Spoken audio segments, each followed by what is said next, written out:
Fearless Gamers, Matt here for Fearless Games, and today I'm going to be doing another Forge World open box. I ordered something recently off of Forge World, as I usually do normally during the tax season.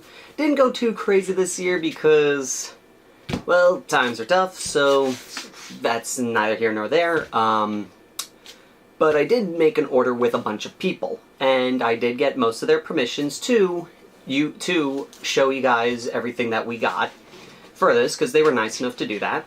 And so we're just going to dive right into this and see what little goodies are inside this box. Now, as you can see, I already opened it.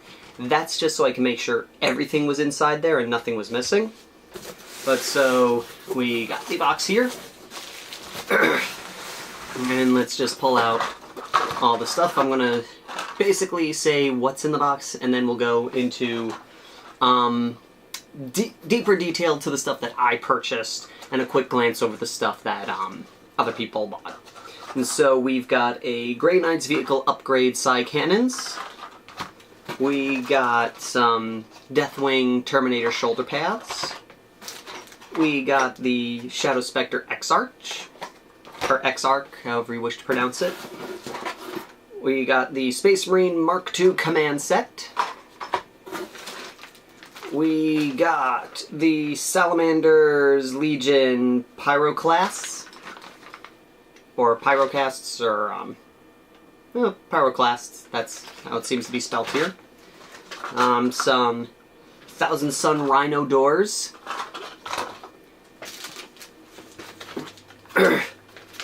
A Zone Mortalis Scribe Station. A Tau XV9 battlesuit with twin-link burst cannons. And the big thing in this order was a Eldar Cobra super heavy grav tank. So let's break this box down. Now let's go over some of the stuff. Now let's go do a quick view of the stuff I cannot open, because they're in these little plastic things and they're not mine, so I won't bother trying. So here we go. So this is the command set. Oh, sorry. Comes with, it's basically a couple of Mark II Space Marines and a flag. And just basically some extra little helmets and gear stuff to make them stand out, from the normal Space Marines that the Mark II Legion has. Mark II version, sorry.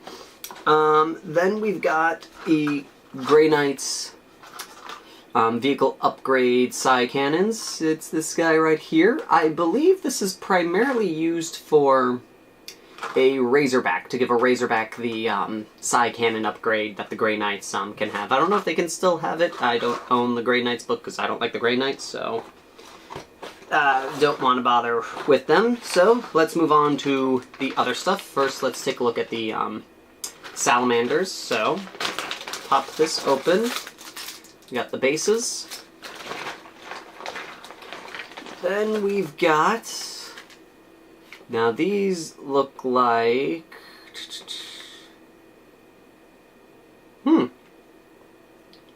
these look like little, these look like little cable pieces, probably for like the flamer bits.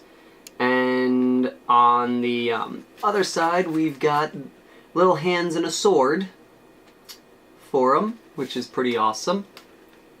Right there. And then we've got the backpacks.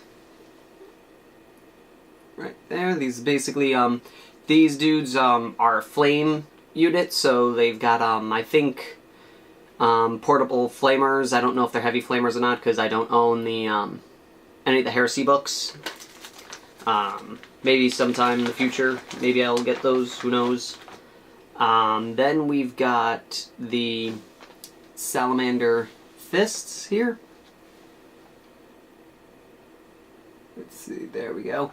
All basically the regular hand arms where the little hands go, and then a little power fist. And I don't know if you can see it real well, but there's a little flame decal on the fist, and some little scales, and of course the salamander symbol on the shoulder pads, which is great. one thing I always love about buying Forge World stuff is just how much detail they go in to these guys, and there are the flamers. Right there.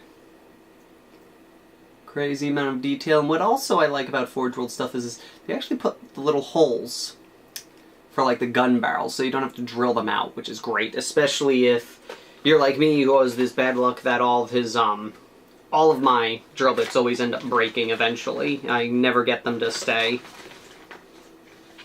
non-broken for long. Some melt-a-bombs. Right there. Really cool that they got them down to that size, because I know in like some kits the melt-a-bombs are huge. So that's a nice improvement. And then we've got the troopers. Let's see. Let me see if I can break it down to which ones are which. Though I don't think it really matters.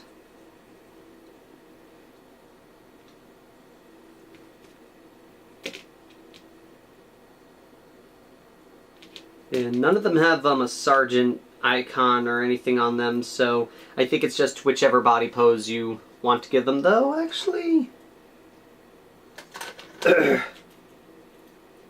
Oh, okay, so that's pretty cool. I'll show you guys in a second, but here's body number 2. Love the detail work of the flames and all the scales that are on them, like in the little mask piece there. And all the little flame works going across the armor. Here's body number 1. Works, looks pretty cool.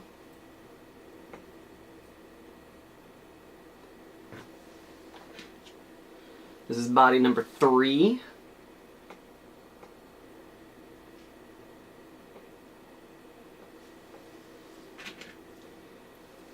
Body number 4.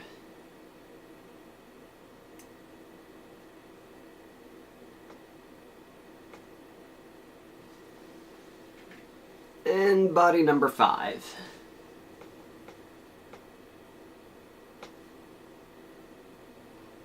Now, how did I know which one was which? They actually, I don't know if I can get you guys, if I can get it where you guys can see. Let me see if I can get any closer and show it. Let's see. Ah, okay. Little dots in their arm. That's number 5, which corresponds to number 5 right here. So I know that this arm here, dot number 5, goes to this body, and that will properly connect them to each other, so they'll actually pose just right. And that's a really cool system. It essentially gets rid of all the guesswork involved with a lot of these models, which is pretty awesome, to say the least, because sometimes, you hate it, you build a model, you put them together, and then you discover that the arms don't sit just right, and it ends up that and you can probably get them to sit, but they just never sit right or anything, and you find out that it was the set that you put it on the wrong body model, so I like that they did that, which is pretty cool. Makes things a little easier. And next thing, we'll look at the XV9 battlesuit with twin-linked burst cannons. Now for me, the Tau were probably one of the only reason for me to ever consider getting a Tau force is the battlesuits, because the battlesuits are pretty awesome. So, as per the usual, you get a base. Instructions.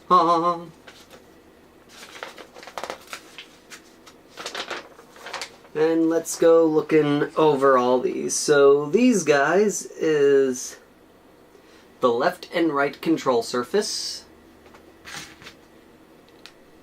There we go. Okay, so this is the left control surface and the right control surface, respectively. So I believe these go on the back of the battlesuit. Then we've got the burst cannons, which these are pretty cool. I like how they did this setup. And the only issue, like, if I ever got into Tau, I would probably only end up only wanting to get the Forge World battle suits because I really like how they look.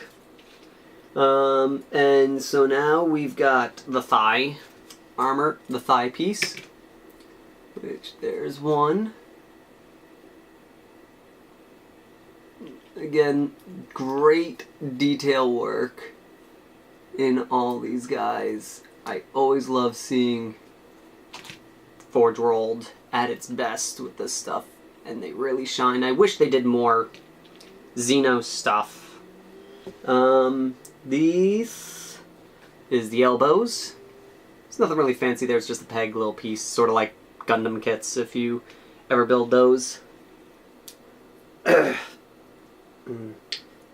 This is the shin, which is, again, is just another joint piece that connects two parts of the model together.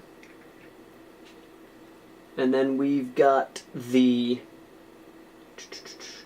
hips.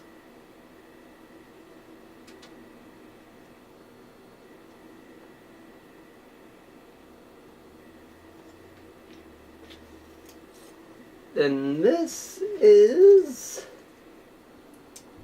the shoulders. This is where the fins go on, the control surfaces go on. Which, another thing, again, what's really great about Forge World, I find, is their stuff, even though it is a little pricey if you live in the US or other places other than London where you're not dealing with conversions, though I don't know anyone who's out there who is in the London area. Do you think Forge World's overpriced? I'd like to know. That'd be very cool to find out. Definitely worth it, and all their bits actually look like they work. Like, you can picture these things operating and actually being functional. These are the feet. Even down to the toes, the way that they're worked and jointed, you're just like, now that's a mech. Like, that's something that looks like it can move. Here are the hands, where the burst cannons get attached to. Little finger pieces, I like that. That's another thing I like about their battle suits over GW's is GW's, where they do have the fist piece, they don't look like they move. These guys actually look like they're fingers, that they can actually move and manipulate objects. That's one thing I think would be really cool if they did more, because I like that commander with the moving hand. I wish they would do more of that with the models. There's the head.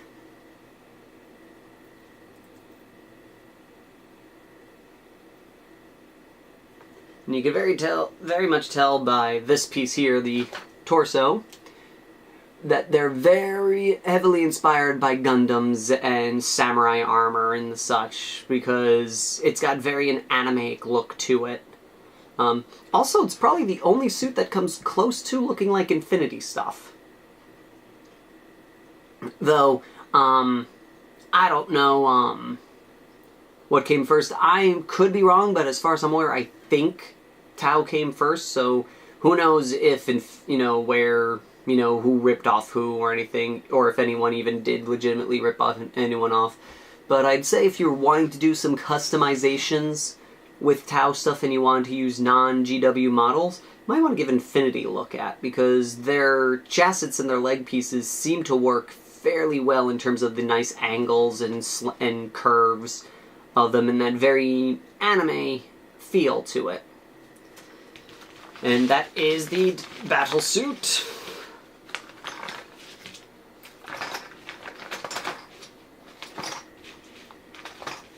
Let me just put all this away. Even the little flak pieces, because who knows, maybe some of it's important, or maybe the person who ordered this may be like the wild card. The wild card takes all of his Forge World flash and flock, and he puts it through a meat grinder, and that's how he makes his flock. Okay, then I guess we'll save the big guy for last. We'll go on to the scribe station, This is for my Zone Mortalis kit. We first have this, which is basically the little desk area. This thing can be placed anywhere. I'm gonna experiment with seeing if making it movable. That way it doesn't have to stay on the same piece in the same spot every time. This way we can rearrange the board as we want and place it where we want. But I want to get some more of this because I do enjoy Zone Mortalis, and I'd like to see if I can try and get more decor. Plus, also, it'd be nice to have some more set pieces when we do more Battlefleet Gothic videos in the Doranpor sector. Like the Servo Skulls. Servo Skulls are really cool. And I just like all little parchments and papers. It's gonna be fun. It's gonna be a pain in the butt to paint, but it's gonna be fun at the same time. And then we've got a little arm here. This, I am 90% sure, is basically just a little tab that goes somewhere on the scribe station. I'll just have to look at the pictures to see where it's supposed to properly go, and see where I can find that. But it looks like it's just a little writing pen thing, so I'm 90% sure that it goes on the desk piece here, because that's pretty much what that is a desk. And this guy, which is a comm station. Again, what I love about it is the fine detail, little buttons, the switches, the keyboards, lots of cool detail stuff. A pain in the butt to paint, especially for someone like me who, for some reason, keyboards and computer consoles don't always look good to me, so I'm not a fan of painting them. But in the end, if you don't paint them, you don't get better. Like, since I painted the one on my Warhound, I've gotten a lot better. I wish I got better before I painted the one on the Warhound because it's a Warhound, but such is life. Hindsight is 20/20. So let's first go look at the Deathwing shoulder pads. I bought these because I have a set of Terminators that are non-Deathwing. 1, 2, 3, 4, 5. So I picked up a set of these guys to go with them so they can easily become Deathwing Terminator. A little bit more in line with the Dark Vengeance stuff that I got. But this is them. They've got a slew of cool bits, making it, with the symbols. I like the skulls and the parchments. I always like the grim look that they give the Dark Angels, and especially like with with the little skulls and such. And I like the Deathwing symbol where it's basically the same as the regular Dark Angels, but it's got more feathers, more detailed wings. And these are really cool. It's the Terminator crux or crest or whatever you want to call it, but it's got a skull in the center, and I like that. It's that little extra bit of detail that makes them stand out from different from other Terminators, which is always good. And next we'll look at the Thousand Suns Rhino doors. I picked these up because Chaos Rhinos are expensive compared to regular Space Marine ones. And Thousand Suns, like we did say on the podcast, I don't think would really go all spiky bits and chaosy. So I wanted to get something more, like, it seems like they're more of a Legion stuck in time, you know, back in the day type of thing. So I wanted to represent that by getting some Thousand Sun doors and Rhino fronts, so it looks like, so essentially to make a Heresy Rhino the way it would be, because that's what they are. You know, they may have one or two spiked, you know, trophy bits, you know, to show off, you know, this is what happens when you mess with us, but for the most part, they are kind of like an army. They're like the one Chaos Force that's stuck in time. You know, you look at, you know, the Sons of Horus and all those other guys, and Sons of Horus, boy, sorry, the whole Doranpor comment got me thinking about that stuff. But you look at, like, the World Eaters, the Word Bearers, the Emperor's Children, they're all spiky bits and such, and they're kind of a representation of this is what these legions are now. Whereas Thousand Suns is kind of like a permanent, statement to what those legions were. And I want to try and keep that. So I bought these. These are basically the generic Land Raider doors. Nothing really fancy about them, so if you bought the, if you just want this, thing, this will work on the Land Raider, because this is what you'll get if you just buy the Land Raider set. Plus the Land Raider hatch thing, which never works. And then this little guy here, that will be the front that replaces the front piece of the Rhino. So, can't wait to paint that. I have to dump all of my Thousand Suns, minus my tanks, into simple green and just redo them like nobody's business, because they're from a time when my painting was kind of bad, and it's getting to the point where I'm just like, I need to change them. So, gonna have to do that at one point.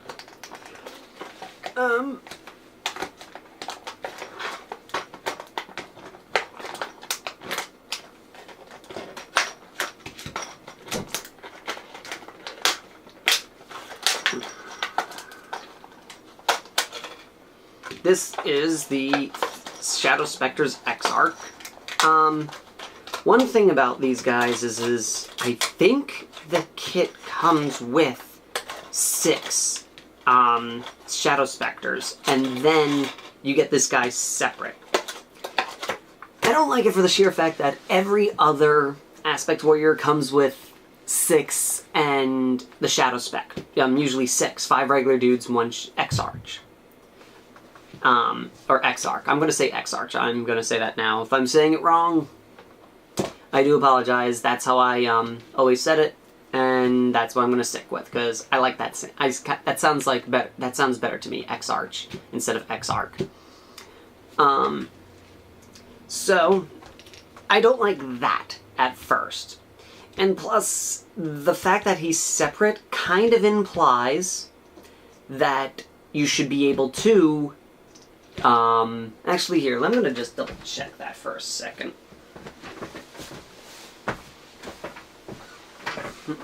Okay. So they come with 5, normally. And I just hate the fact that the X-Arch is separate, because I painted all of them up under the impression there was not going to be an X-Arch model. And there ended up being one. So there's now a squad that I can't really remember how I painted them. And there were a funky mixture color thing I think I remember, but I'm mostly afraid that he's not going to come out the same. So, and I hate that. Granted, the X-Arch should pop, in my opinion. I just hate the fact that he's definitely going to, stand out. But, anyway. We first got, his torso. Which, again, like I said, they get so crazy with the detail, and I think this is one of the reasons why they don't do more Xeno stuff, is that because of all the detail work that goes into it, it probably takes them forever to make stuff for the other races. Whereas, not to say that the Space Marines are very simple, but they're a basic design. Take a regular Marine, sculpt them, and then just add bits to it. There's his robes. Little fins things. These are the things I hate the most about these guys, because it's not really clear-cut where they go, and they're just living on a prayer when you glue them on. And there's his legs.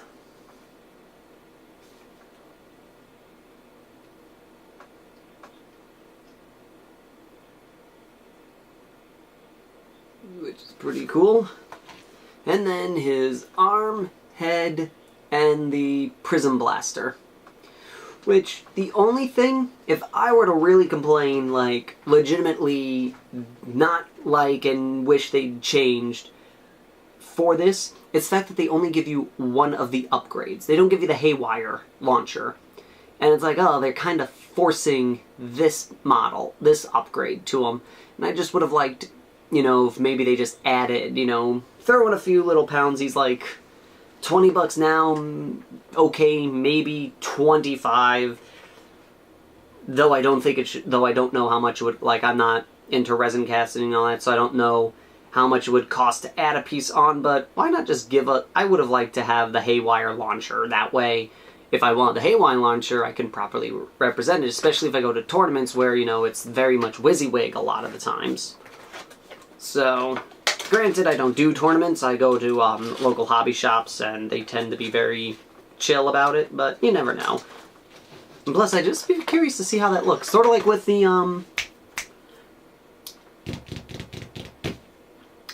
the warp spiders, that one rifle upgrade. I'd like them to make one so I could see what it looks like. Because I know what I could think of is probably nowhere close to what it would really look like. And now let's go on to the big guy, the Cobra. First, we get the instructions. Gonna need to make a copy of that because a friend of mine has a Cobra, but he lost the instructions.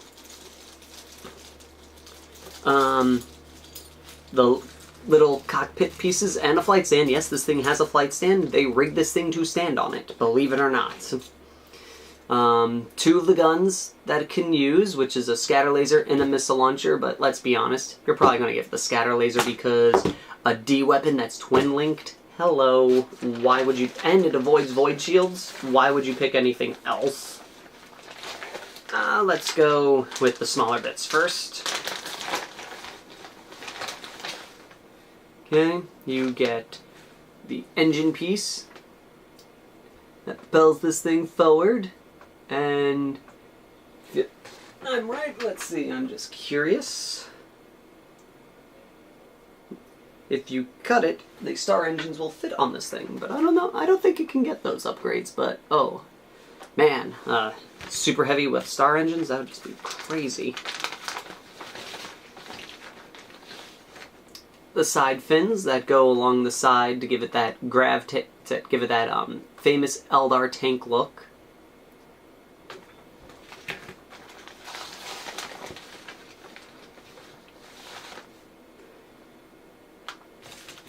This I'm not familiar with. Let me.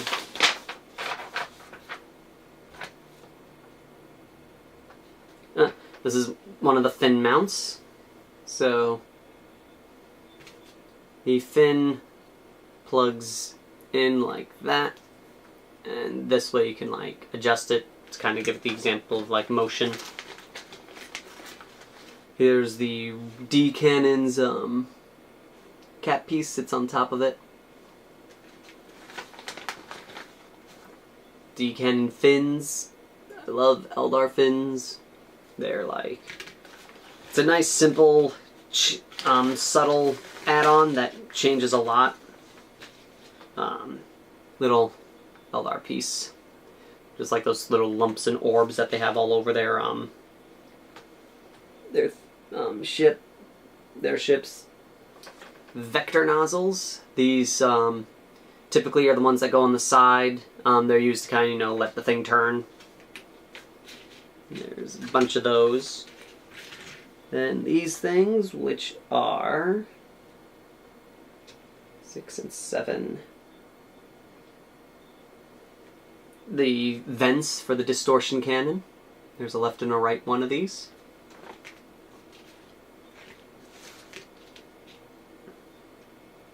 The pilots, they're basically just the ones that come in regular Eldar kits, but they're made of resin.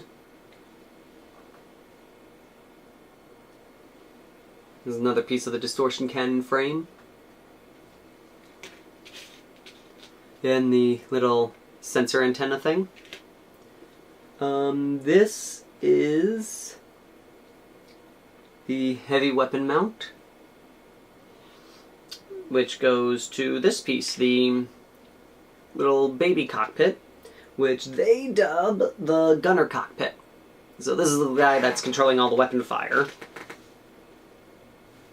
And that's the stand support piece. So this sits on the bottom of the Cobra, and then this plugs into the flight stand, and I guess it actually holds the thing up. If I ever get one, I will confirm if it actually does or not.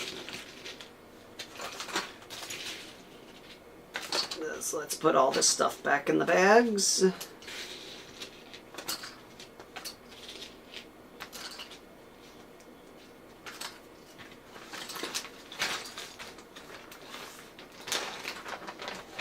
Then we've got even smaller pieces. these are just the standard. This is a shuriken catapult and a star cannon.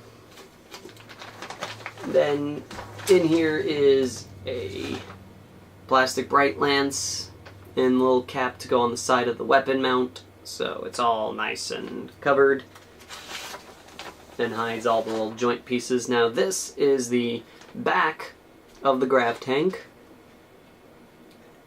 And what I also like about the Eldar vehicles is their simple construction, which shows off that organic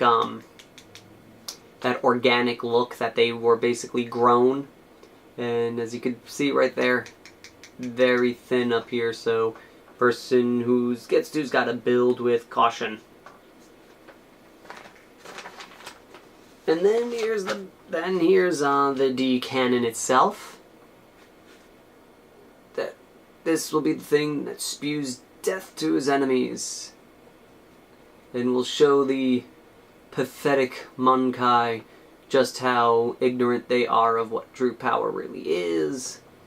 Unlike most D-cannons, it has little rivets around the side, which is pretty cool. I don't know if you can see that.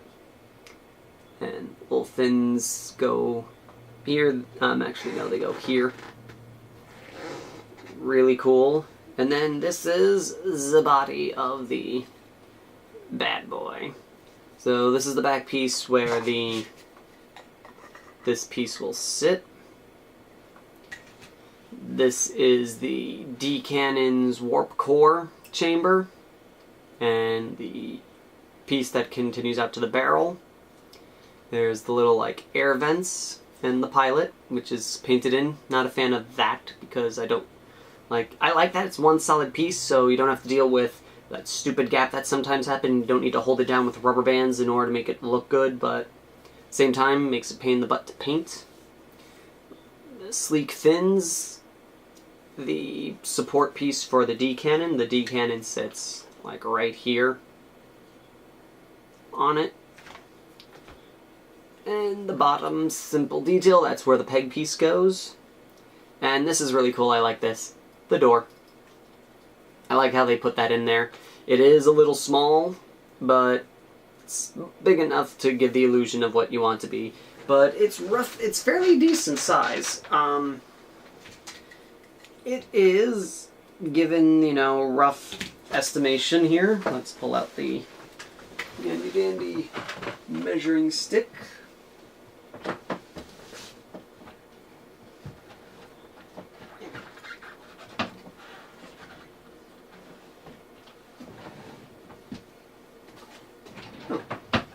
My measuring stick is eluding me. Ah, there it is.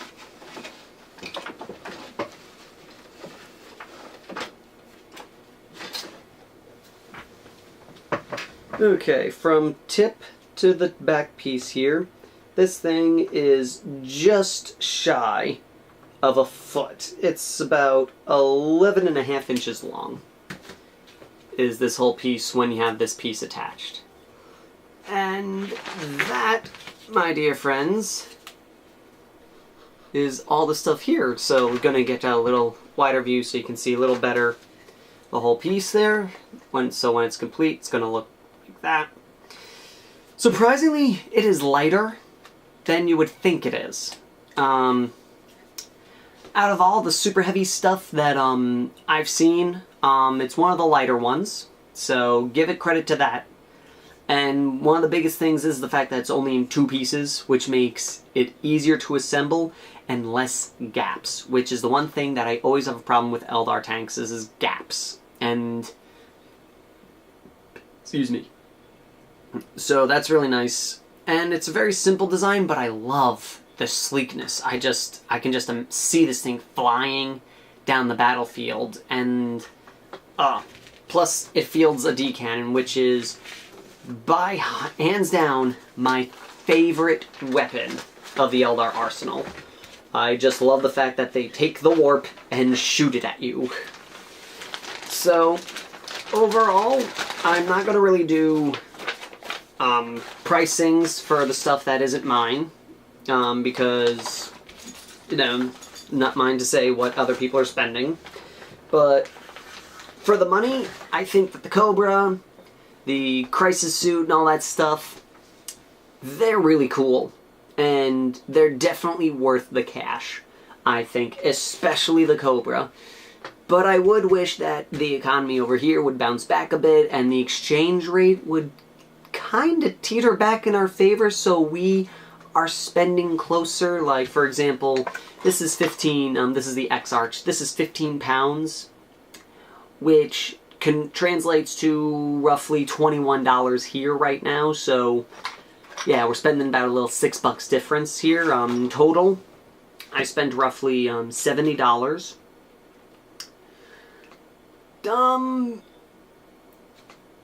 I'm never dissatisfied with what I purchased, but I do wish that the pricing would be down. And it's no fault on Forge World's end, it's basically because the dollar here is not as strong as the British pound is. But again, it's Forge World, so you're definitely getting high quality stuff. And for all those Finecast haters out there, there's next to no imperfections. I've probably run into maybe 2 imperfections in any Forge World order that I've made, but those imperfections were at joint pieces, so when they locked together, the imperfection was gone, and it didn't ruin any detail in the model. I never had to call up Forge World and go, this thing is ruined. So definitely a plus to them, and that's all there is to it. So I hope you enjoyed.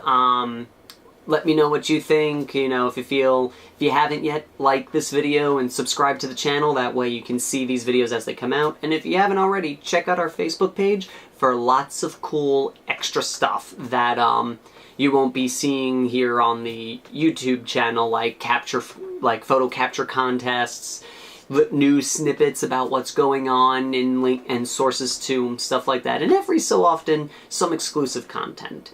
So thank you all for watching, and until next time, fearless gamers, take care.